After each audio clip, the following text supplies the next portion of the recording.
శుభ్రం చేస్తుంది. Harpic bathroom cleaner.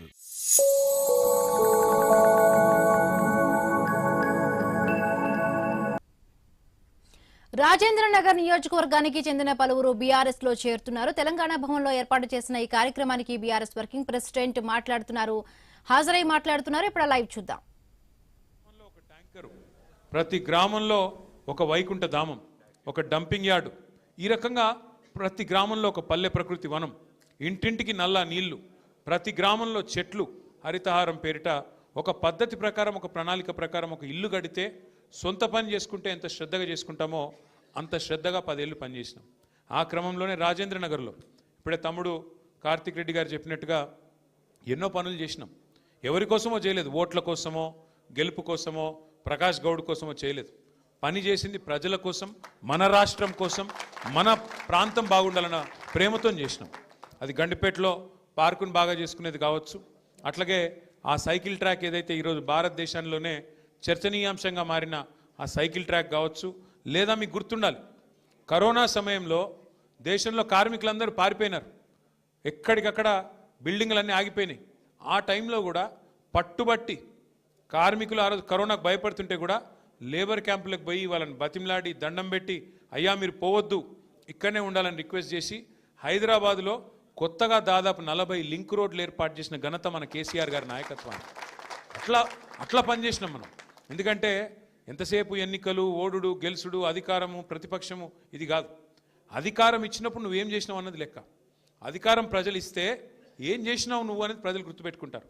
ఇలా కేసీఆర్ గారు ప్రజలకి కనబడక, ఎక్కువగా ప్రజల్లో తిరగక, అంటే 1-2 సందర్భాల్లో వచ్చినారు సార్, కానీ ఎక్కువ తిరగలేదు.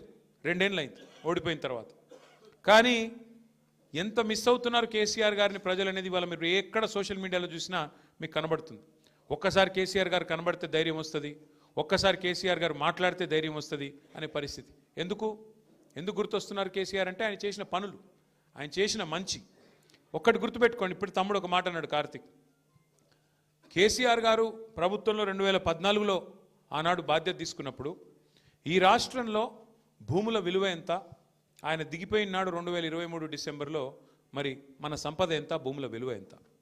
ఆనాడు ఒక్కొక్క చోట, నేను హైదరాబాద్ గురించి మాట్లాడలేదు, ఎక్కడో ఆదిలాబాద్ కావచ్చు, ఆలంపూర్ కావచ్చు, కోదాడ కావచ్చు, నారాయణఖేడ్ కావచ్చు, మారుమూల ప్రాంతాలు కావచ్చు, అక్కడ కూడా 5 లక్షల రూపాయల విలువ ఉన్న ఎకరం ఉన్న పొలం కేసీఆర్ వచ్చిన తర్వాత కరెంట్ ఇచ్చి, నీళ్ళిచ్చి, వ్యవసాయం బాగయి అద్భుతమైన పథకాలు తీసుకొస్తే 5 లక్షల ఎకరం ఉన్న పొలం దాదాపు 50 లక్షలైంది, 25 లక్షలైంది, 30 లక్షలైంది.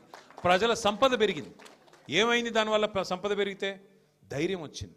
ఒక 4 ఎకరాలు ఉంటే ఒక పెద్ద మనిషికి, ఒక రైతుకి నాకు ₹1 కోటి ఉన్నట్టుగా ఫీల్ అయ్యిండు. నాకేమన్నా అయితే నా కుటుంబం రోడ్డు మీద పడదు, నా కుటుంబానికి, నా భార్య పిల్లలకు డోకలేదు, మంచిగుంటారు వాళ్ళు, కొడుకు ఏదైనా వ్యాపారం పెట్టుకుంటే 1 ఎకరం అమ్మి పైసలు ఇస్తా, బిడ్డ పెళ్ళి అయితే 1 ఎకరం అమ్మి చేస్తా, ఈ ధైర్యం ఉండేది.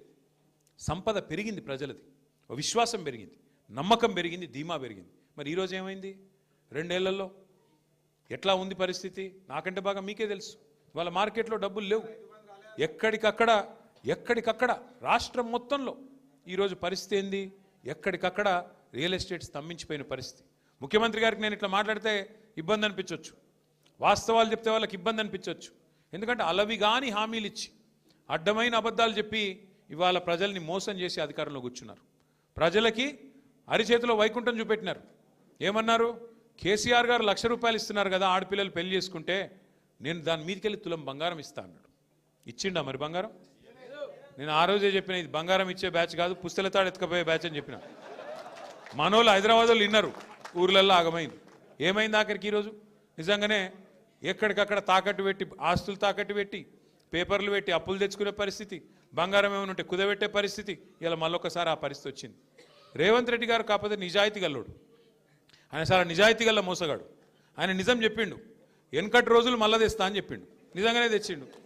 వెనకటి రోజులలో ఎట్లుండే, మళ్ళా కరెంటు కోతలు, మళ్ళా యూరియా కోసం లైన్లు, మళ్ళా